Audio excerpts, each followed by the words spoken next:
เคยไหมครับเวลาฝนตกแล้วเราปัดที่ปัดน้ำฝนเราคิดว่ากระจกน่าจะใสขึ้นแต่กลับกลายเป็นว่ามองข้างหน้ายากกว่าเดิมมีรอยน้ำเป็นเส้นมีฝ้ามีคราบบนกระจกและคำถามแรกที่หลายคนคิดก็คือ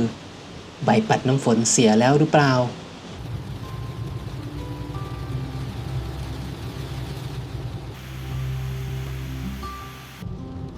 เอาจริงๆแล้วเรื่องนี้อาจจะดูเป็นเรื่องเล็กๆนะครับเพราะว่าไม่ได้ทำให้รถหยุดวิ่งไม่ได้มีเสียงดังแจ้งเตือนไม่ได้มีสัญญาณไฟโชว์บนแผงหน้าปัดแต่สิ่งหนึ่งที่กระทบโดยตรงก็คือการมองเห็น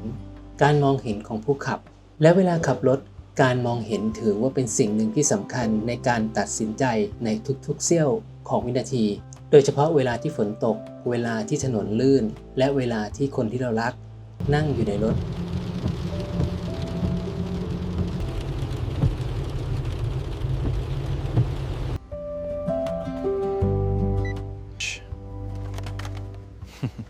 เพราะเหตุผลแบบนี้หลายๆคนถึงเลือกที่จะเปลี่ยนใบปัดน้ำฝนใหม่ทันทีซึ่งจริงๆแล้วก็ไม่ได้ผิดถ้าใบปัดน้ำฝนนั้นเสื่อมสภาพจริงๆการที่เราเปลี่ยนใบปัดน้ำฝนใหม่ถือว่าเป็นวิธีการแก้ปัญหาที่ถูกต้องแต่คำถามที่สำคัญก็คือเรารู้หรือยังครับว่าปัญหาที่เกิดขึ้นมาจากใบปัดจริงๆ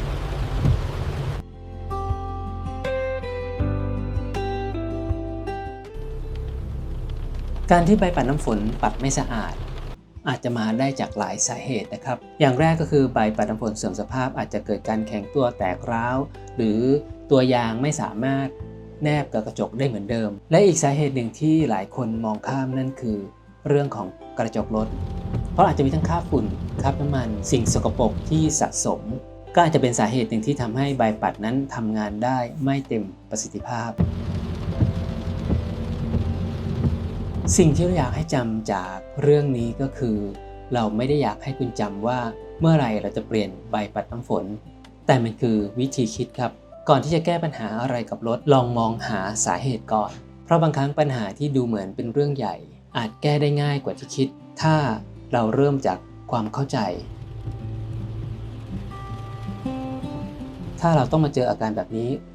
ลองมาเช็ค3ขั้นตอนนี้ดูนะครับขั้นตอนแรกนะครับล้างทำความสะอาดกระจกขั้นตอนที่2เช็ดยางปัดน้ำฝนดูว่ามีคราบดินคราบฝุ่นติดอยู่หรือไม่